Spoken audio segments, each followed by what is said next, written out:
itu menjadi lebih optimal, maka kami dituntun didampingi oleh Bu Nini yang secara garis besar saya akan memayangkan beberapa poin ini, tetapi nanti secara detail akan ditayangkan juga bagaimana RKJM, RKT dan RKS. Tahapan penyusunan dokumen perencanaan tentu berangkat dari penerapan indikator mutu dari 8 standar nasional pendidikan. Kemudian dipetakan rekomendasinya seperti apa, lalu ditetapkan sasaran mutu untuk masuk dalam rancangan kerja jangka menengah tahunan dan masuk ke RKAS-nya seperti itu. Lanjut. Semoga kelihatan ya, ini kecil-kecil ya. Dokumen yang sedianya perlu diatur oleh sekolah disiapkan untuk dapat lebih menyusun secara detail dari RKJM, RKT dan RKAS. Itu kalau merujuk dari SPMI tadi, itu perlunya naskah atau buku indikator mutu. Ini sudah menyusun 3 naskah ya Bu ya. Indikator mutu, pemetaan mutu, dan perencanaan seperti itu. Kemudian pemetaan mutu 8 standar, lalu perencanaan mutu dari juga 8 standar nasional pendidikan, profil sekolah dari masing-masing sekolah jika ini nanti akan coba dikembangkan atau dilaksanakan. Kemudian juga rapor pendidikan ini menjadi penting karena menjadi salah satu acuan atau rujukan mana saja dari capaian dari rapor pendidikan ini yang perlu tetap ditingkatkan atau dioptimalisasikan. Kemudian kita lupa juga kode kegiatan dalam RKAS. Tentu Bapak Ibu kalau kita memantau dari si mantap, benar ya Bu ya? Si mantap itu kan sudah begitu detail memberikan rekomendasi kepada sekolah bagian mana saja yang perlu diperbaiki untuk dimasukkan dalam RKT dan RKAS. Lanjut. Ini ringkasan dari hasil pemetaan mutu per standar. Ada sejumlah 50 indikator ya yang tersebar di masing-masing 8 SNP ya Bapak Ibu. Ini secara garis besar saja. Ringkasannya demikian. Untuk SKL, tema atau masalah utama yang sedianya perlu diperhatikan itu integrasi arah pembelajaran, kelulusan berbasis SKL serta pengembangan dimensi profil lulusan itu belum optimal. Oleh karenanya rekomendasinya ada di kolom di sampingnya. Saya tidak akan membaca satu persatu detail, ini nanti bisa dibagikan ya. Bapak Ibu bisa mencoba membacanya lebih teliti lagi seperti itu ya. Kemudian standar isi itu ada 5 ya, ada 5. Itu ringkasannya pengembangan kurikulum, ruang lingkup materi, muatan wajib dan muatan lokal belum optimal sehingga perlu disesuaikan dengan regulasi dan kebutuhan para murid yang ada atau dipercayakan kepada sekolah kami kalau di Santa Maria ya. Rekomendasinya penyempurnaan pengembangan implementasi kurikulum sesuai dengan regulasi yang ada di dalam 8 standar nasional pendidikan sesuai dengan kebutuhan murid dan konteks satuan pendidikan. Lanjut. Untuk standar proses itu ada 7. Tema masalah utamanya itu perencanaan, pelaksanaan, refleksi pengawasan pembelajaran, kemitraan, lingkungan belajar, dan pemanfaatan teknologi belum optimal. Ini merujuk pada pembelajaran mendalam ya Bapak Ibu dari 4 pilar. Itu ada semuanya di situ, lingkungan belajar, pemanfaatan teknologi, kemitraan, dan seterusnya. Rekomendasinya apa? Penguatan perencanaan, pelaksanaan, refleksi dan pengawasan pembelajaran agar lebih bermakna dan efektif. Selanjutnya untuk standar penilaian itu ada 9 aspek yang tema masalah utamanya itu aspek teknik, prosedur pengelolaan pelaporan dan tindak lanjut penilaian belum sepenuhnya selaras dengan tujuan pembelajaran. Ini saya sedikit flashback Bapak Ibu karena salah satu sekolah yang beberapa waktu lalu boleh mengikuti pelatihan pembelajaran mendalam, baik saya maupun perwakilan dari Bapak Ibu karena bos kinerja diperoleh sekolah, maka sedianya ini berkelanjutan, tetapi ternyata masih juga belum selaras sesuai dengan tujuan pembelajaran yang selama ini Bapak Ibu guru susun, ya, masih ada perlu perbaikan. Kemudian rekomendasinya perbaikan perencanaan, pelaksanaan, pengelolaan, pelaporan dan tindak lanjut penilaian sesuai dengan ketentuan penguatan pemanfaatan hasil penilaian untuk perbaikan pembelajaran. Ibu dan Bapak, terkait dengan proses dan penilaian ini ada kaitannya. Beberapa waktu lalu, mulai bulan apa Bu Atik ya? Di bulan Maret ya, di bulan Maret minggu pertama, kedua, ketiga, dan Sabtu tanggal 18 ya kalau tidak keliru, itu kami mengumpulkan anak-anak bersama dengan Bu Nini. Kalau yang pertemuan 1 dan sampai ketiga, kalau 4 itu kami mengadakan pertemuan kembali antara guru dan anak-anak untuk duduk bareng, merancang bagaimana pembelajaran yang lebih menjadi harapan dari anak-anak. Jadi untuk Sabtu tanggal 18 itu kami duduk bersama sesuai dengan kelompok mapel sains, kemudian IPS, humaniora dan umum. Anak yang kami undang juga lebih beragam Bu. Jadi kelompok low learner, yang tengah dan yang high, seperti itu. Sehingga semuanya bisa bersuara dan semuanya bisa kami dengarkan maunya pembelajaran yang seperti apa, itu ya, sehingga lebih mendapat gambaran yang lebih banyak atau lebih bagi Bapak Ibu guru lebih memudahkan ya untuk bisa membidik mana saja yang sekiranya perlu dioptimalkan. Lanjut. Kemudian untuk standar tendik, ini ketersediaan jumlah dan jenis kualifikasi dari kompetensi pendidik dan tenaga kependidikan belum sepenuhnya sesuai dengan kebutuhan layanan. Sebagai sekolah swasta Bapak Ibu, kami ini memang berjuang antara kos dengan SDM yang harus kami rekrut. Artinya apa? Bahwa acap kali memang kalau secara kualifikasi PPG syukur puji Tuhan pemerintah sangat bergerak cepat ya, sehingga teman-teman itu sudah bulan-bulan yang lalu di tahun 2025 itu sudah banyak yang memiliki sertifikat pendidik. Tetapi ada kalanya memang kami harus mengatur sedemikian rupa sehingga kebutuhan layanan ini dapat terpenuhi. Demikian. Kemudian rekomendasinya apa? Penataan dalam pemenuhan jenis, kualifikasi dan kompetensi SDM disesuaikan dengan layanan sekolah. Kemudian yang sarpras itu ada 6. Tema masalah utama itu ketersediaan, kelayakan, aksesibilitas, keamanan dan seterusnya dari sarana prasarana.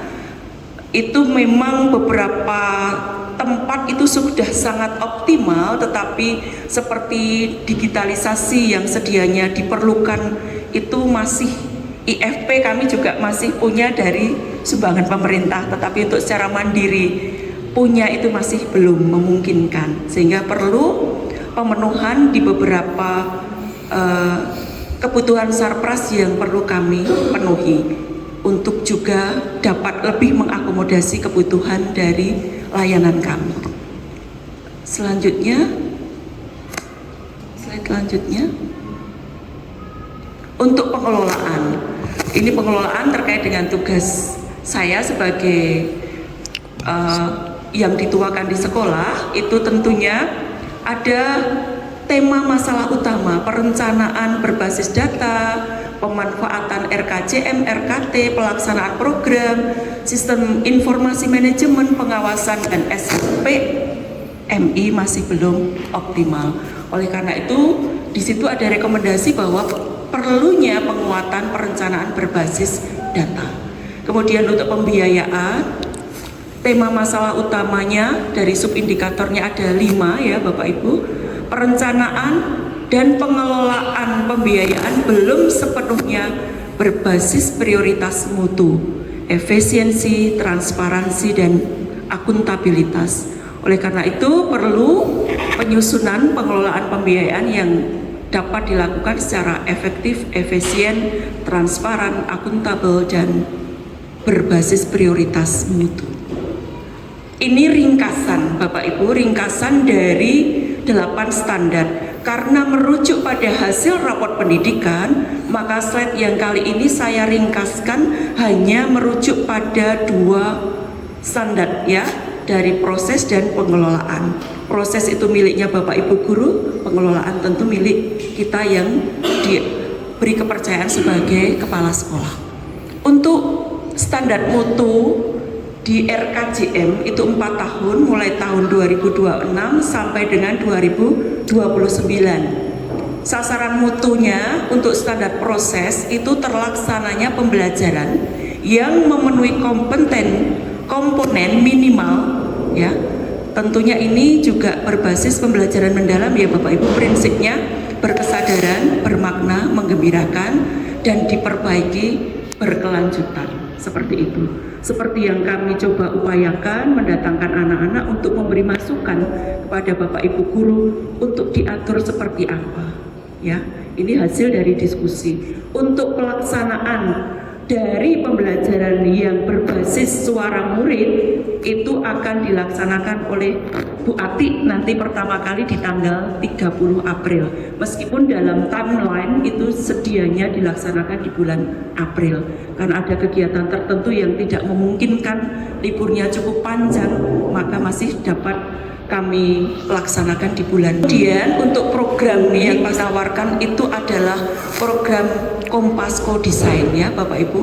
Itu tentunya penguatan perencanaan, pelaksanaan, refleksi dan pengawasan pembelajaran mendalam melalui program Kompasko Design.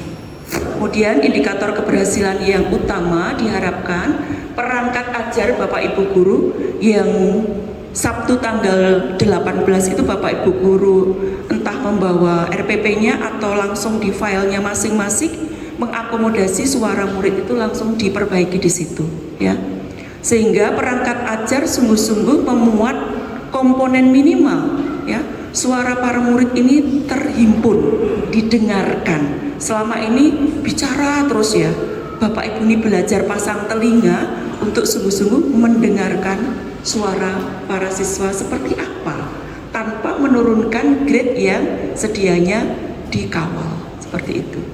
Kemudian refleksi guru tindak lanjut pembelajaran terdokumentasikan setiap semesternya. Kemudian untuk standar pengelolaan ini milik saya, terlaksananya tata kelola pembelajaran berbasis data, supervisi yang diselaraskan dengan yang tadi saya sampaikan. Kemudian SPMI yang memanfaatkan hasil Kompasko Design. Selanjutnya program strategisnya penguatan perencanaan berbasis data, kepemimpinan pembelajaran, pengawasan, dan SPMI melalui integrasi Kompasko Design. Indikatornya seperti yang tertera di situ. Selanjutnya Pak Andri. Oke, ini arah fokus dari RKJM ya. Titik fokusnya pada tahun 2006, 2007, 2008 dan 2029. Itu juga dari 2 standar, proses dan pengelolaan. Tetapi secara detail nanti bisa dilihat bersama-sama nanti melalui RKT dan RKJM.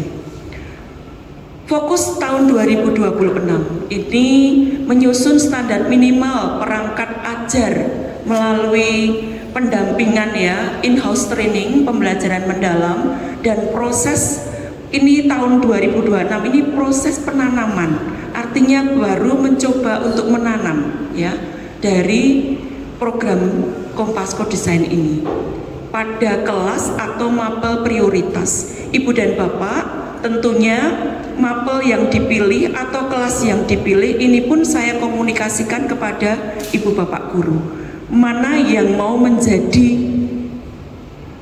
sasaran ya, yang mau mempelopori ya dari program ini. Tetapi tetap membuka kemungkinan untuk semua Bapak Ibu guru. Lalu untuk fokus di tahun 2027 itu implementasi Kompas Co-Design lebih luas, tidak hanya sebagai guru-guru yang diprioritaskan tadi, tetapi lebih luas, lebih banyak. Kemudian setelah penanaman ini proses penumbuhan ya Bapak Ibu pada tahun kedua ini, agar program ini dapat sungguh-sungguh semakin melibatkan tidak hanya murid tetapi juga orang tua. Untuk tahun 2028 penguatan kemitraan pembelajaran dengan pemanfaatan teknologi, kolaborasi antar guru, juga standarisasi instrumen Kompas Co-Design dalam proses pengembangannya. Di tahun 2029 itu pembudayaan ya, praktik pembelajaran berkualitas dan berkelanjutan. Ini istilahnya sebagai satu bentuk panen karya, di mana tahun pertama, kedua, ketiga sudah kita lalui.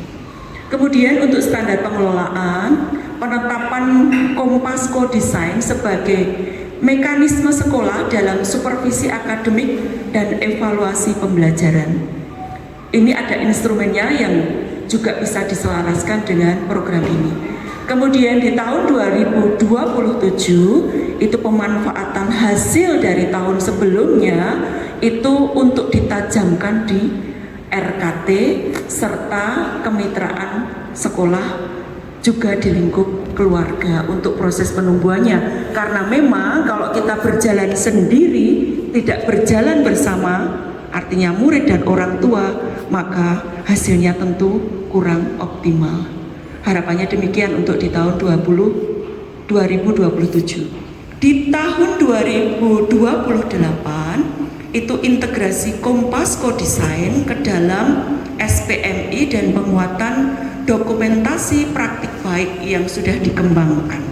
Kemudian di tahun 2028 itu konsolidasi tata kelola berbasis data dan replikasi praktik baik sebagai tadi kalau Bapak Ibu guru panen karya. Selain sharing dari Santa Maria pada pagi ini juga berkenan untuk saling memperkuat gitu ya, inovasi Kompas Co-Design ini supaya bisa masuk ke tata kelola gitu ya. Maka silakan berkenan siapa yang ingin bercerita dulu. Kalau yang awalnya kayaknya dari Roman ini. Bercerita dulu dari sisi tata kelola, dari sisi pengajar seperti apa. Terima kasih ini atas waktunya. Saya akan bercerita di pengalaman kami di SMA Islam Bantu Roma dengan adanya program Kompas ya, Co-Design. Dari saya secara pribadi sebagai kepala sekolah di SMA Bantu Roma sangat berterima kasih sekali karena dengan program ini membuka mata saya untuk selama ini ternyata pembelajaran itu hanya bisa dilakukan satu arah untuk desain LPP ya, yang dilakukan oleh Bapak Ibu guru mata pelajaran, kemudian didiskusikan dengan kepala sekolah, kemudian diimplementasikan ke anak-anak di dalam kelas. Tetapi ternyata kebanyakan apa yang ditulis oleh Bapak Ibu guru di LPP itu tidak sesuai dengan kenyataan yang diterima oleh siswa. Oleh karena itu, dengan adanya Co-Design LPP bersama dengan siswa ini sangat memberikan ya, manfaat sekali, sehingga kita bersama duduk bersama dengan anak-anak berdiskusi bagaimana pembelajaran di kelas. Karena apa? Karena semua yang kita lakukan itu sebenarnya untuk siswa ya, arahnya ke anak-anak, kompasnya ke anak-anak. Jika kalau anak-anak ikut juga berpartisipasi dalam melaksanakan kegiatan Co-Design ini, maka mereka akan merasa bahwa pembelajaran itu bukan milik Bapak Ibu guru saja, tapi milik mereka sendiri. Terima kasih. Pengajarnya. Baik, terima kasih atas waktunya dari sini. Jadi saya sendiri selaku guru mata pelajaran bahasa Jawa di SMA sampai Roma, mungkin kalau boleh sedikit saya cerita ya Bapak Ibu, bahwa pelajaran bahasa Jawa di SMA sampai Roma itu sedikit diminati oleh siswa. Jadi siswa kalau ikut pelajaran bahasa Jawa itu anak-anak kayaknya kurang bersemangat. Nah, Bu ini kemarin sudah memberikan solusi bagi saya sendiri selaku berbahasa Jawa untuk menerapkan pembuatan RPP dengan pendekatan kota kompas. Nah, dari pembuatan RPP dengan menggunakan pendekatan kota kompas itu, saya selaku berbahasa Jawa ya sampai masukan banyak dari siswa untuk menciptakan suatu sistem pembelajaran yang diminati oleh siswa itu sendiri. Nah, PBB gitu. Terima kasih juga atas ilmunya terkait kota kompas kemarin.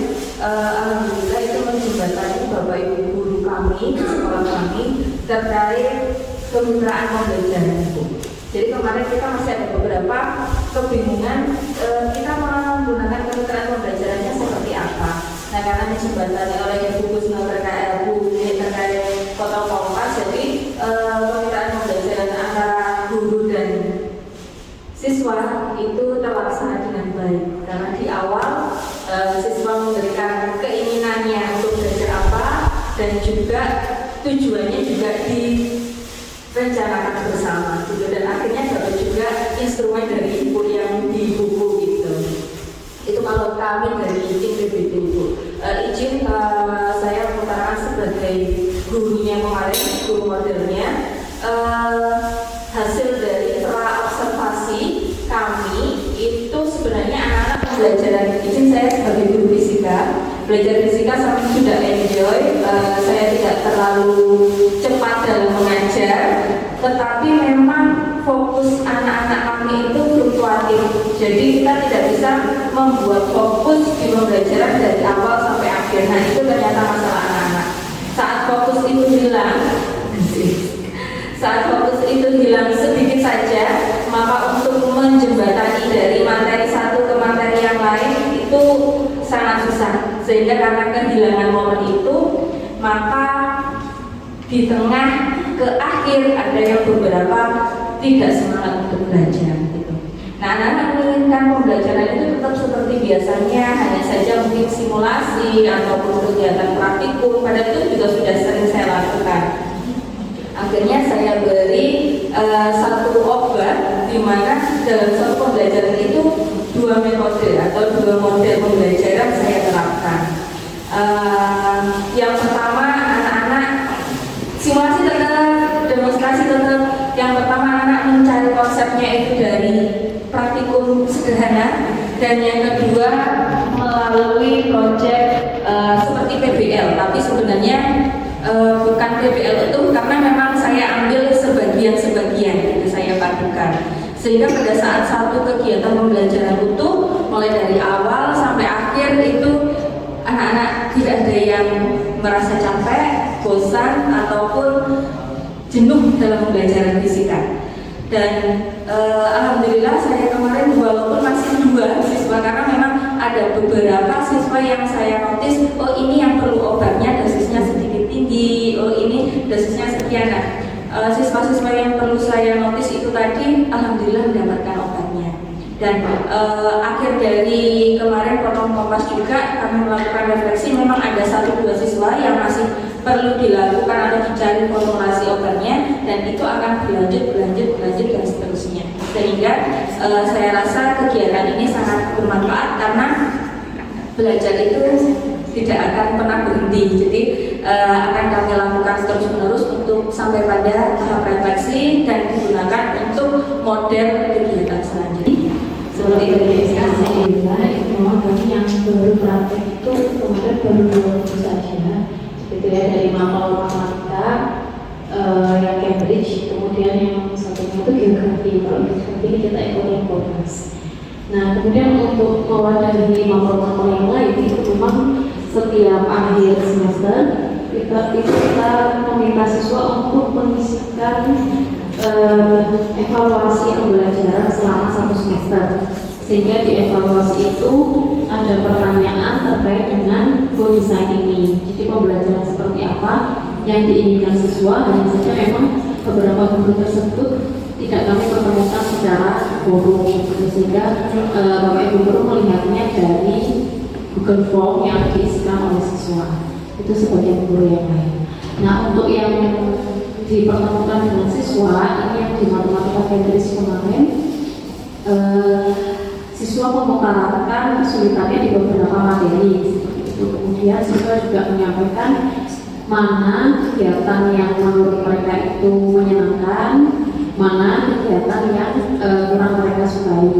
Kemudian kebanyakan dari siswa itu ternyata kalau di matematika lebih senang dijelaskan dulu konsepnya secara mendalam, baru pengaplikasiannya nanti bisa di berbagai kegiatan aktivitas yang berbeda-beda tergantung materinya seperti itu.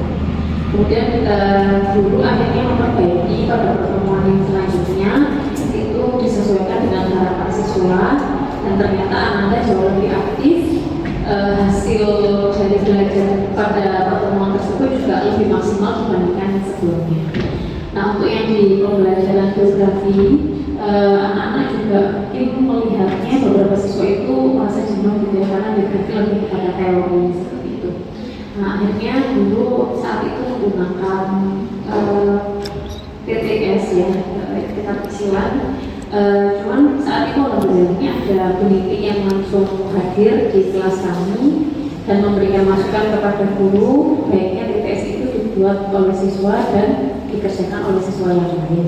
Itu akan lebih membantu keaktifan siswa seperti itu. Nah, untuk yang guru-guru yang lain ini kemarin ada masukan juga untuk pembelajaran kimia dari murid kami yang mungkin saya pantau. Jadi kalau di kimia ini Anda lebih suka praktikum terus-menerus begitu, karena dengan adanya praktikum itu siswa jadi lebih aktif dan memahami, oh ternyata kalau materi asal basa seperti ini dan sebagainya.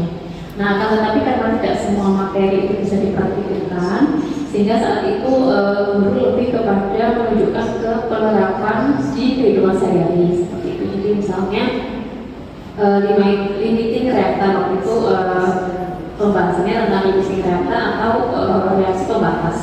Nah, di pertemuan itu guru langsung memberitahukan aplikasinya dalam kehidupan itu, misalkan ada roti dan keju dan sebagainya. Anak-anak tidak praktik memang, tapi dengan adanya gambaran infografis itu, anak-anak punya gambaran, oh ini limiting reactor itu kalau di dalam kehidupan saya seperti ini, sehingga nanti saya butuh untuk mempelajari konsepnya karena berkaitan dengan kehidupan anak langsung. Seperti itu kurang lebihnya. Diskusinya ialah perencanaan potong kompas kelas co-design, sebuah inovasi yang digagas oleh Ibu Nini untuk menguatkan kompetensi guru melalui tata kelola cara mengajar yang lebih baik dan yang sangat berdampak.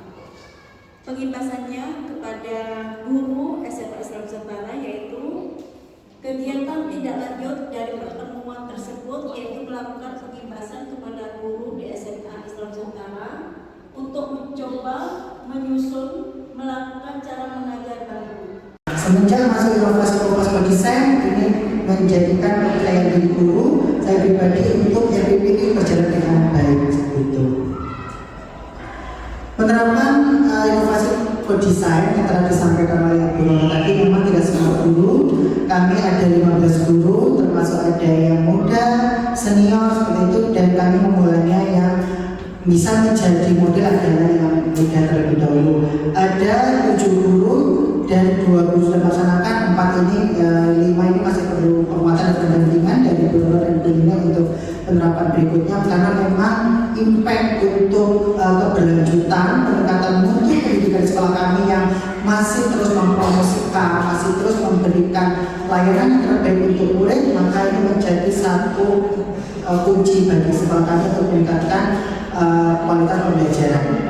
Kunci yang saya ambil dari co-design adalah student voice, ya. Begitu penting student voice yang disampaikan oleh Santa Maria bahwa dia itu tidak hanya membuat saja tapi mendengarkan pasangan itu. Ini adalah student voice yang sudah termulai dari fase perencanaan. Pada pembelajaran geografi saya menyimpulkan bahwa dalam praktik kayak ini pendapat, minat, dan umpan balik murid tidak sekedar didengar tetapi dijadikan sebagai kompas utama untuk menavigasi arah, karena sejatinya guru memerlukan yang namanya TP sudah bagus menganalisis, tapi bagaimana mencapai menganalisis. Oh ternyata ada kompas itu dari suara murid, kemudian digunakan dalam menyusun PP sehingga pembelajaran lebih adaptif dan sesuai dengan kebutuhan